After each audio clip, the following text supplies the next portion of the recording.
1932 के खतियान पर भारतीय जनता पार्टी राजनीति तो करती है।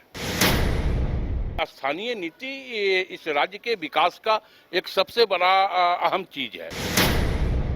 हम फिर से 1932 खतियान आधारित स्थानीय नीति लेकर के आने का काम करेंगे।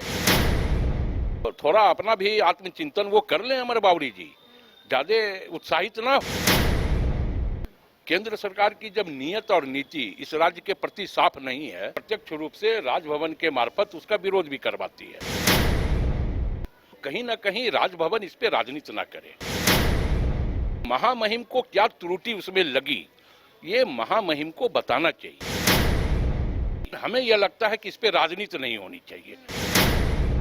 झारखंड सरकार एक बार फिर 1932 खतियान के आधार पर स्थानीय नीति के विधेयक को सदन के पटल पर रखेगी और एक बार फिर राजभवन भेजेगी। लेकिन इसको लेकर झारखंड की सियासत तेज हो गई है। आज इसी पर बातचीत करने के लिए हमारे साथ मौजूद है कांग्रेस के महासचिव राकेश सिन्हा। बातचीत करेंगे और इनसे जानेंगे कि 2022 को भी इसी तरीके से झारखंड विधानसभा से 1932 खतियान के आधार पर जो विधेयक है उसे राजभवन भेजा गया था, लेकिन राज्यपाल ने कई त्रुटियां बरताकर उसे वापस कर दिया था। एक बार फिर से सरकार जो है राजभवन भेजेगी इस विधेयक को। क्या लगता है जो त्रुटियां राज्यपाल ने बताया था उस त्रुटियों को सरकार ने दूर कर लिया है? देखिए, विडंबना यही है कि 1932 के खतियान पर भारतीय जनता पार्टी राजनीति तो करती है, लेकिन वो प्रत्यक्ष रूप से राजभवन के मार्फत उसका विरोध भी करवाती है। महामहिम ने क्या त्रुटि है ये आज तक बताने का काम नहीं किया है। लेकिन चूंकि हम 1932 खतियान को लेकर के काफी संजीदा हैं, गंभीर हैं, और इसलिए एक बार शीतकालीन सत्र में हम फिर से 1932 खतियान आधारित स्थानीय नीति लेकर के आने का काम करेंगे। राज्यपाल ने एक सुझाव दिया है कि 3rd और 4th ग्रेड की जो नौकरियां हैं, जिला स्तरीय नौकरियां हैं, जिसमें स्थानीयों को यहां पर आगे बढ़ाने का मौका मिलेगा, बढ़ने का मौका मिलेगा। इसमें उनका कहना है कि जो प्रावधान है उसे 5 साल तक ही किया जाए। इसको आप लोग किस रूप में ले रहे हैं? नहीं, देखिए, महामहिम का जो सुझाव है स्वाभाविक तौर पे उन सुझावों पर भी सरकार विचार करेगी, लेकिन हमें यह लगता है कि इस पे राजनीति नहीं होनी चाहिए, क्योंकि स्थानीय नीति इस राज्य के विकास का एक सबसे बड़ा अहम चीज है। तो जब हम विकास को अवरुद्ध करने का राजनीति के जरिए प्रयास करेंगे तो स्वाभाविक तौर पे इससे राज्य की जनता, राज्य के युवा भी इससे प्रभावित होंगे। तो कहीं ना कहीं राजभवन इस पे राजनीति ना करे। बीजेपी ने सवाल उठाया है। उनका कहना है कि सरकार की मंशा ही नहीं है कि यहाँ के लोगों को फायदा मिले। अगर सरकार की मंशा होती तो शायद ये पहले ही हो जाया होता, लेकिन उनका स्पष्ट रूप से कहना है कि पहले सरकार अपनी मंशा को क्लियर करे, अपना जो स्थिति है उसको स्पष्ट करे, उसके बाद ये कानून तो आने वाले समय में आ ही जाएगा। देखिए, सरकार की मंशा पूरी तरह साफ है। अगर सरकार की मंशा साफ नहीं होती तो हम 1932 का खतियान विधानसभा के पटल से पास नहीं करते। सरकार की मंशा सरना धर्म कोड पर भी पूरी तरह साफ थी। सरकार की मंशा 27% आरक्षण पर भी पूरी तरह साफ थी, लेकिन चूंकि भारतीय जनता पार्टी विधानसभा में इस बात का विरोध नहीं कर सकी तो वो महामहिम के जरिए इस पर विरोध करवाई है।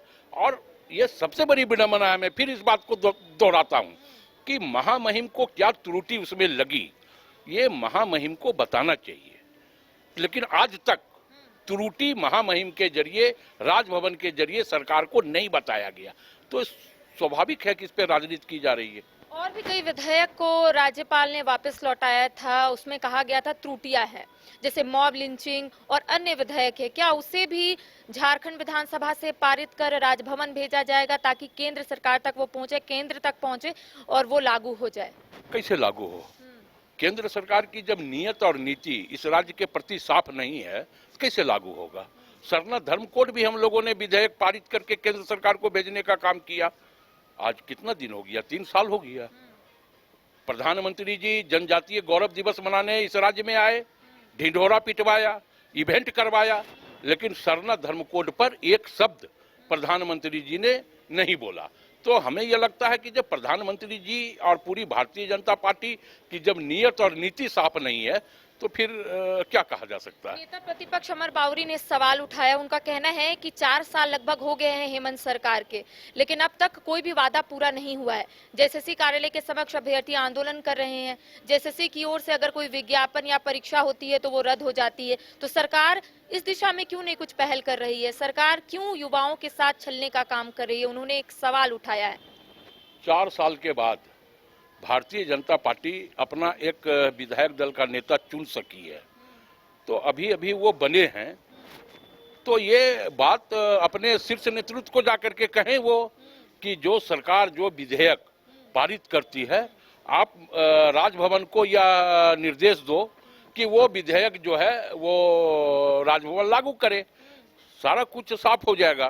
तो बयान वीर ना बने, अभी तुरंत विधायक दल के नेता बने हैं, तो थोड़ा अपना भी आत्मचिंतन वो कर लें। अमर बावरी जी ज्यादा उत्साहित ना हो। 4 साल लग गए भारतीय जनता पार्टी को एक विधायक दल का नेता चुनने में, तो दम रखें, थोड़ा धैर्य रखें। कांग्रेस सांसद धीरज प्रसाद साहू की पहली प्रतिक्रिया सामने आती है, बीजेपी सवाल उठाती है। बीजेपी का कहना है कि आला कमान से उन्हें दबाव मिला है, उसके बाद धीरज प्रसाद साहू जो है वो अपनी सफाई दे रहे हैं। प्रताप संभा पर आज तक भारतीय जनता पार्टी का कोई बयान आया जिसके अनुशंसा पे संसद में इतना बड़ा हंगामा हुआ? एक भी बयान नहीं आया। धीरज प्रसाद साहू ने खुल करके कहा है, और शायद भारतीय जनता पार्टी के लोगों को यह पता नहीं कि जब वो अपनी मां के गोद में खेला करते होंगे तब वो परिवार इस राज्य का सबसे सफल व्यवसायी रहा है। तो हम हिसाब दे देंगे। धीरज प्रसाद साहू ने कहा है कि वो हिसाब देंगे। तो 2022 में जब झारखंड विधानसभा से 1932 खतियान के आधार पर स्थानीय नीति का विधेयक को राजभवन भेजा गया था, तब राज्यपाल ने कई त्रुटियां उसमें बताई थी, लेकिन राकेश सिन्हा ने स्पष्ट रूप से कहा है कि अब तक राज्यपाल ने त्रुटियों के बारे में नहीं कहा है, लेकिन झारखंड सरकार लगातार उस विधेयक को राजभवन भेजेगी ताकि ये कानून लागू हो सके। दूसरी ओर जेएसएससी को लेकर लगातार भारतीय जनता पार्टी सरकार को घेरने से पीछे नहीं हट रही है, तो राकेश सिन्हा ने कहा है कि सरकार तमाम चीजों को देख रही है, नियुक्तियां भी हो रही है। भारतीय जनता पार्टी पहले खुद पर झांक ले कि आखिर जब भारतीय जनता पार्टी की सरकार यहां पर थी तब उन लोगों ने कितनी नियुक्तियां दी। फिलहाल मुझे और सहयोगी को दे इजाजत। नमस्कार।